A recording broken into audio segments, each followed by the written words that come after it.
Përshëndetje, jemi së bashku në emisionin Koha për të folur, në të cilin do trajtojmë tema nga më të ndryshme. Do trajtojmë sot një libër të ri, i cili titullohet Strofka e rebelëve. Fillimisht, strofka mund të na duket si një tërheqje ose një frikësim, por sipas fjalorit, strofka përkufizohet si vendi ku keqbërësit përgatiten për veprimet e tyre.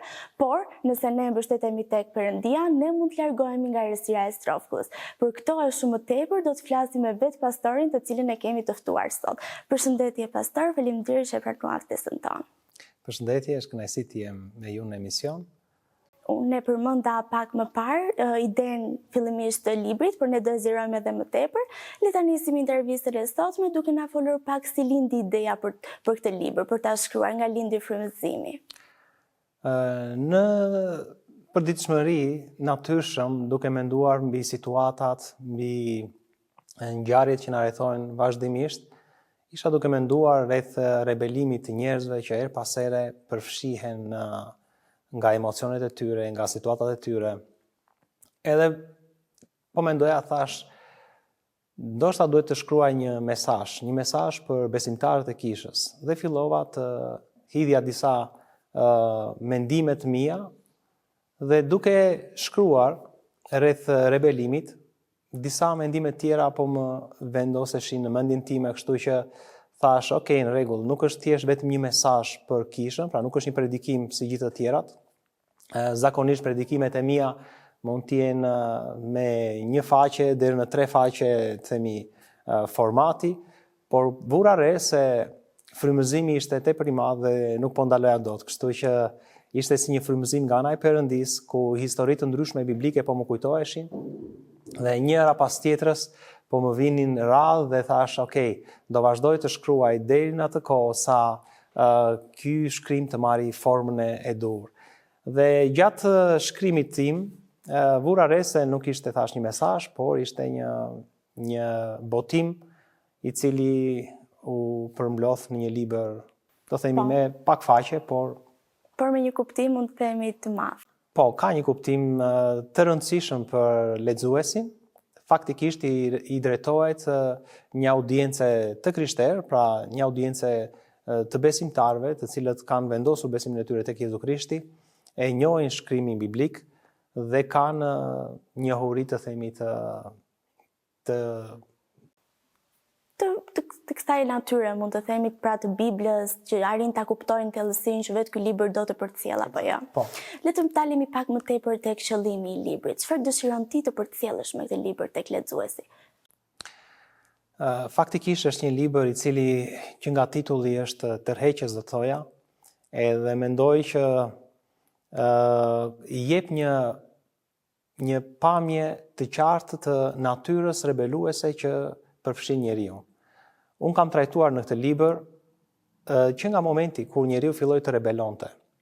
Ishte një moment kur Perëndia krijoi njerëzit e parë, Evën dhe Adamin, të cilët i vendosi në kopshtin e Edenit, dhe atje Perëndia i tha që ata të mund të zhvillonin jetën e tyre, duke u kujdesur për gjithçka që Perëndia u besoi. Por gjatë rrugës ne shohim që gjarpri, në këtë rast Satani, u fut në atë kopësht përmes pra gjarprit, në formën e gjarprit, dhe filloi të manipulonte njeriu, duke vënë në pikpyetje fjalën e Perëndis. Që nga ai moment ne shohim që njeriu u rebelua për shkak të mosbindjes ndaj fjalës së Zotit. Dhe jo vetëm ai rast, por unë besoj që të gjitha brezat që erdhën më pas u infektuan nga rebelimi. Edhe ne sot shikojmë të gjithë njerëzit kudo në botë që janë të përfshirë në her pas here në rebelime të ndryshme. Kjo jo vetëm për ata njerëz që janë jo besimtar, por fatkeqësisht edhe ne si besimtar të krishterë që njohim shkrimin, njohim Biblën, njohim vlerat e besimit, njohim të gjitha themi ato gjëra që Perëndia pranon, vlerat e besimit dhe me radhë, përsëri ne bijem në këtë grackën e të keqes dhe duke filluar të rebelohemi. Në fakt kam dashur që përmes këtij libri unë të përcjell një mesazh të fortë tek lexuesi dhe në veçantë, siç e thash nga fillimi, tek besimtarët. Është një mesazh që transformon jetën dhe e bën njeriu e besimit të jetë më afër Zotit dhe më afër parimeve dhe mësimeve të krishtera. Mund të shtoj edhe diçka tjetër në lidhje me këtë. Unë e shikoj këtë libër si një lloj medikamenti që përdoret edhe në forma të ndryshme sot. Njerëzit kanë probleme me shëndetin her pas here dhe përgjithsisht medikamentet janë të hidhura. Nga ana të themi e shijes është shumë e keqe, por mënyra se si efekti që jep në trupin e njeriut është shumë i mirë, sepse e bën njeriun të jetë më i shëndetshëm dhe të jetë më i fortë, e shëron me pak fjalë. Dhe unë besoj që ky libër është, ose më saktë, ky libër përcjell të njëjtin efekt. Shërimin e shpirtit. Shërimin e shpirtit, pavarësisht se ndërsa e lexojmë, mund të na bëjë të ndihemi pak të hidhëruar në fillim, sepse ka të shihen, siç e thash, që prek disa ndjenja dhe emocione të besimtarit dhe ndoshta unë besoj shumë veta mund të gjejnë veten atje. Unë jam ai që kam bërë librin dhe realisht e shikoj veten time në vende të ndryshme. Po, ti e përmendë pak më parë pjesën e lidhjes me aktualitetin, të cilën ne do e zgjerojmë pak më vonë. Unë doja të ndaleshim pak më tepër edhe tek brendësia e librit. Unë teksa po lexoja vura re dy koncepte të ndryshme: strofka dhe kështjella. Çfarë simbolizojnë ato në këtë libër? Strofka në fakt është një vend ku njerëzit duan të fshihen, ku besimtari dëshiron të sigurojë një vend për shpirtin e vet. Pra strofka nuk është një vend fizik në fakt, po ashtu edhe kështjella janë vende shpirtërore, të cilat janë në kontrast me njëra tjetrën. Strofka është ajo që njeriu vet krijon, për shkak të natyrës mëkatare që ka, dëshiron të fshihet, ashtu si Eva dhe Adami u fshehen në pemët e kopshtit kur ata gabuan, në të njëjtën formë edhe ne si njerëz sot fshihemi kur ne nuk po ecim ashtu si duhet. Dhe nga ana tjetër, Perëndia është ai i cili ka premtuar për ne që besojmë tek ai vende të sigurta, vende që na japin mbrojtje. Dhe këto janë kështjellat.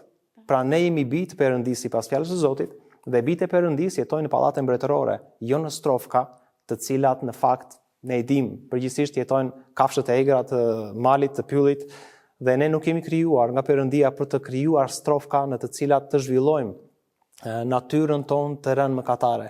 Përkundrazi, ne jemi thirrur nga Perëndia t'i braktisim këto strofka, duke shkuar tek kështjella dhe tek pallati mbretëror që banon Perëndia. Po, edhe në fund të librit bëj edhe një paralelizim që është më mirë të lëm kështjellën për një strofë dhe vinte si një formë pyetje retorike edhe kjo të lë shumë të nënkuptohet. Libri përmban shumë pasazhe të cilat janë të rëndësishme, japin mesazhe dhe ndikojnë normalisht tek ndjenjat e atij që e lexon. Unë do doja që të veçonim disa prej tyre dhe t'i komentonim së bashku. Duke marrë parasysh dhe shoqërinë në cilën ne jetojmë sot, edhe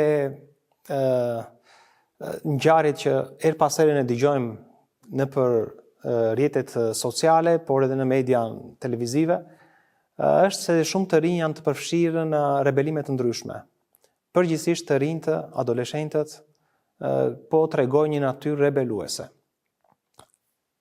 Ne mund të bëjmë shumë pyetje, nga se vjen kjo, është për arsye të familjes, është për arsye të shoqërisë, të vendit e tjera me radhë. Ne si kom jemi një kom shumë i bekuar, do të thoja, sepse Perëndia na ka falur mjaft gjëra të bukura. Shqipëria është një vend jashtëzakonshëm, madje ne kemi shumë turistë që po vijnë nga gjithë bota dhe na vlerësojnë. Por nga ana tjetër, ne vetë si shqiptarë ankohemi duke thënë Shqipëria është shumë keq edhe me radhë. Cili është problemi? Problemi nuk është toka, problemi janë njerëzit. Atëherë ne kemi nevojë të ndryshohemi. Ne si njerëz kemi nevojë të ndryshohemi, por pa hedhur fajin tek prindrit, pa hedhur fajin tek institucionet, tek qeveria, shteti e me radhë, sepse fajtor mund të ketë pafund, por unë besoj së pari njeriu duhet të hedhë sy tek vetvetja. Ne duhet të skanojmë atë shpirtin ton dhe mendimet tona, mënyra se si ne mendojmë, mënyra se si ne flasim, mënyra se si ne veprojmë. Janë të gjitha këto gjëra, të cilat unë i kam trajtuar edhe në libër, në këndvështrimin e shkrimit shenjtë të Biblës. Dhe unë do të thoja që një nga versetet biblike që na përshtatet me aktualitetin ku ne po jetojmë sot, është tek libri i Psalmeve, kapitulli i parë, nga vargu 1 dhe në vazhdim unë po e lexoj në fakt edhe për ata që janë duke na ndjekur. Këtu thuhet: "Lum njeriu që nuk ecën sipas këshillës së të pabezëve, që nuk dalet në rrugën e mëkatarëve dhe nuk ulet bashkë me tallësit." Nëse shikojmë sot, bullizmi është një nga problematikat më të mëdha në shkolla, edhe në shumë vende të tjera, në punë e kudo. Bibla na bën thirrje që të mos ulemi bashkë me tallësit. Po. Tallës janë gjithë ata njerëz që duan të ngrenë veten mbi të tjerët, duke i treguar se ne jemi më të mirë se ata, ne blejmë më shumë se ata, kur në fakt nga këndvështrimi i Perëndis, të gjithë njerëzit kanë vlerë tek Perëndia, në sytë e Perëndis. Dhe vargu më poshtë vazhdon duke thënë, por gjen kënaqësinë e tij në ligjin e Zotit dhe që mendon thellë ditë e natë mbi ligjin e tij. Pra Perëndia i bën thirrje popullit, njerëzve që të gjejnë kënaqësinë e tyre në ligji i Perëndis tek fjala e Zotit. Dhe fjala e Perëndis është një fjalë e cila e drejton jetën e njerëzit në ndërtim, duke i dhënë shpresë, duke i dhënë paqe, duke plotësuar ëndrat dhe nevojat e tyre.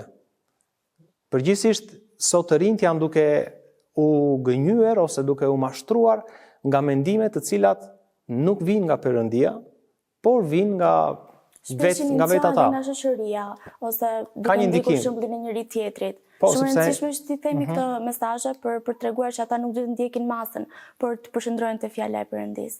Po, shumë e vërtet. Në fakt, ne si njerëz jemi të ndikueshëm. Çdo njeri është i ndikueshëm. Për këtë arsye, Bibla i bën thirrje njerëzve të kthehen tek fjala e tij. Fjala e Zotit është një udhërrëfyes i jashtëzakonshëm për jetën e njeriut. Në fakt, mënyra se si njeriu u krijua për të pasur një marrëdhënie personale me Zotin. Pra ne nuk u bëm për të qenë vetë udhëheqës të jetës tonë. Sigurisht Perëndia na ka dhënë aftësi dhe mundësi për të jetuar dhe për të udhëtuar, por Perëndia na ka bërë që ne të jetojmë në bashkësi me të. Dhe kështu ne do të kemi një jetë sipas planit dhe pëlqimit të Zotit. Edhe duke vazhduar vargun thot, gjen kënaqësinë në ligjin e Zotit dhe mendon ditë e natë thellë pra mbi ligjin e tij. Dhe pastaj vargu vazhdon thot, ai do të jetë si një pemë e mbjellë gjatë brigjeve të ujit, që jep frytin e tij në stinën e tij, dhe të cilit gjethet nuk i fishken, dhe gjithçka bën do të ketë mbarësi. Pra vetë fjala e Zotit na tregon se ai njeri që gjen kënaqësi në fjala e Perëndis do të jetë si një pemë e mbjellë, pra brigjeve të ujit. Tani po të imagjinojmë se si është një pemë e mbjellë afër brigjeve të ujit, është një pemë e cila është e frytshme, gjelbëron gjithkohës, edhe kështu do të jetë jeta e çdo njeriu që afrohet tek shkrimi, tek fjala. Nuk do të jetë një jetë e varfër, e vishkur ose një jetë pa fruta. Këtë e thot shkrimi dhe Bibla nuk gënjen sepse është fjala e Perëndis dhe është shumë e vërtetë. Dhe vargu 4 pastaj vazhdon thotë, të tillë nuk janë të pabesët. Ata janë si byku që era e shpërndan. Të pabesë janë gjithë ata njerëz të cilët nuk jetojnë me fjalën e Perëndis, nuk jetojnë me udhëzimet e tij, por jetojnë sipas natyrës së tyre mëkatare dhe dëshirave të tyre egoiste. Prandaj të pabesët nuk do të përballojnë gjykimin as mëkatarët në kuvendin e të drejtëve, sepse Zoti njeh rrugët e të drejtëve, por rruga e të pabesëve të çon në shkatrim.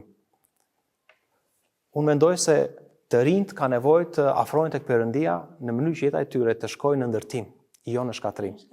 Prandaj dhe duke u kthyer tani tek libri, unë mendoj se është një libër i cili i largon njerëzit nga rebelimet, i largon njerëzit nga shkatrimi, nga mëkati. Mëkati shkatrues, mëkati është si një helm i cili qarkullon në gjithë trupin e njeriu dhe pastaj e çon deri në shkatrim. Kemi mjaft të rinj sot, të cilët po shkatrojnë jetën e tyre nga narkotikët që përdorin, nga drogat të ndryshme, nga alkooli dhe shumë vese të tjera që po i zhvillojnë. Dhe duke sikur janë trendi, por në fakt janë vese shkatruese të rinisë.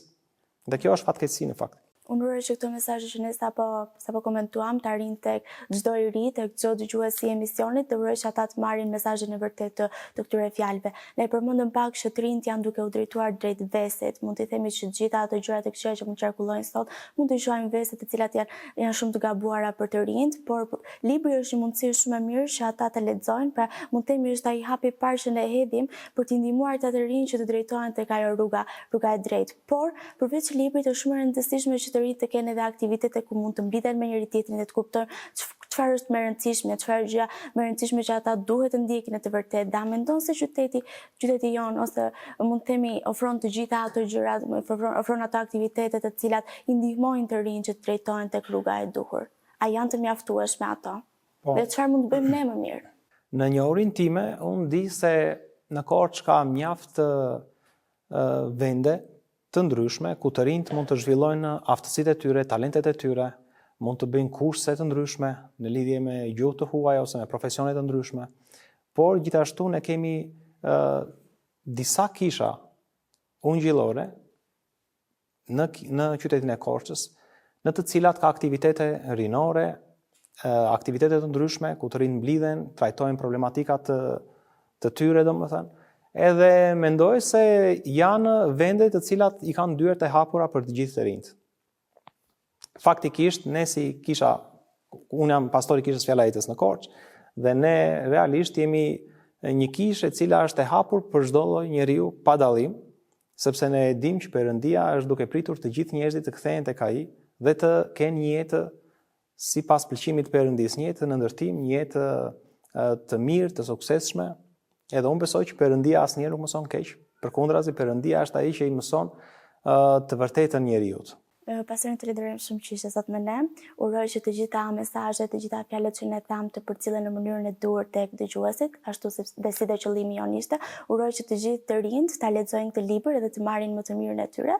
Por para se të lëmë që të largohemi, duam një mesazh nga ju për të rinjt. Mesazhi im për të rinjt është që të shikojnë përpara, duke lënë pas dore veset e tyre shkatëruese dhe duke u përpjekur të afrohen tek Perëndia, i cili në fjalën e tij në Bibël ka thënë se ka plane të mira, plane paqeje për të na dhënë të ardhme dhe për të na dhënë shpresë. Të gjithë të rinjt përpiqen në forma nga më të ndryshmet për të ndërtuar jetën e tyre. Mbarojnë studimet dhe mbas studimeve presin që të kenë një punë të mirë dhe mbasi të kenë punë të mirë të ndërtojnë familjen e tyre dhe kështu me radhë. Unë mendoj që jeta nuk është vetëm kaq, por jeta vlen më tepër. Dhe ky do të ishte mesazhi im, që duke u afruar me Zotin, duke qëndruar pranë Perëndisë dhe fjalës së tij, ata do të kenë kuptimin e plotë të jetës. Perëndia vetë është krijuesi i jetës dhe si i tillë, vetëm ai di të na shpjegojë eksaktësisht se si jetohet jeta. Prandaj, palën pas dore kuptohet dhe mësime të tjera, por unë mendoj se të rinjtë, por jo vetëm, të gjithë njerëzit ka nevojë të vinë tek Jezu Krishti, i cili ka thënë, unë jam udha e vërteta dhe jeta, dhe jo vetëm kaq, por ka thënë, të gjithë barat që ju keni, hidhni tek unë dhe unë do t'i mbaj. Kështu që ku ka më mirë se të gjesh një ngushëllues, një ndihmës, një person që të fton në kështjellën e tij dhe të thotë ti je i mbrojtur nga unë, ti je i sigurt në unë dhe nëse ti je në dorën time, askush nuk mund të marrë prej saj. Faleminderit, pastor. Faleminderit ju. Kemi mbërritur në fund të emisionit të sotëm, ishim me pastor Urtan Kollonata për të cilën folëm për librin Strofka e rebelëve, një libër i cili përmban shumë mesazhe dhe unë uroj që të gjitha mesazhet të përcillen tek ju në mënyrën e duhur. Dhe të shihemi në emisionin e radhës. Mirupafshim.